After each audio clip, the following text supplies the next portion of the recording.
সুপ্রিয় শ্রোতা, আজ আমরা এসেছি আমাদের বার্নিং কোয়েশ্চেন বুক ব্যথা। বাংলাদেশে সবচেয়ে বেশি হয়ে থাকে যেটা কার্ডিয়াক অ্যারেস্ট। বর্তমান সময়ে আমরা বুক ব্যথার লক্ষণ হিসেবেই দেখেছি। অনেক ক্ষেত্রে আমরা দেখে থাকি যে এই বুক ব্যথাটি আমাদের গ্যাস্ট্রিকের সাথে সম্পর্কিত থাকে। ম্যাক্সিমাম পেশেন্ট আজ পর্যন্ত যারা বুক ব্যথা নিয়ে কার্ডিওলজি ডিপার্টমেন্টে এসছে, ম্যাক্সিমামই বুক ব্যথা নিয়ে এসছে। তবে অনেক সময় আমরা যেটা করি, আমরা নিজেরা অবহেলার কারণে গ্যাস্ট্রিকের ব্যথা ভেবে কিছু গ্যাস্ট্রিকের ওষুধ খেয়ে আমরা শান্ত হয়ে যাই এবং পরবর্তীতে যে কোনো একজন ডক্টরকে দেখিয়ে আমরা ক্ষান্ত হয়ে যাই। আসলে বিষয়টি মোটেও সমীচীন নয়। আমাদেরকে অবশ্যই দায়িত্ব নিয়ে একজন কার্ডিওলজিস্টকে অবশ্যই দেখাতে হবে এবং কার্ডিওলজিস্টের consultation is very important here.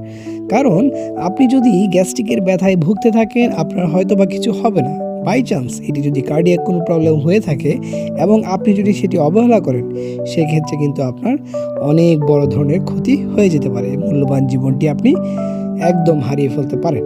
অনেক সময় আমরা দেখতে পারি যে এই বুক ব্যথা যেটা আমাদের হয়ে থাকে বাম পাশে, এটা অনেক সময় আমাদের ডান পাশেও হয়ে থাকে। কারণ জন্মগত ক্ষেত্রে অনেকের ডান পাশে হার্ট থাকে, সেই ক্ষেত্রেও কিন্তু কার্ডিওলজিস্টকে অবশ্যই দেখাতে হবে। সো আমরা সবাই সচেতন হব। ধন্যবাদ।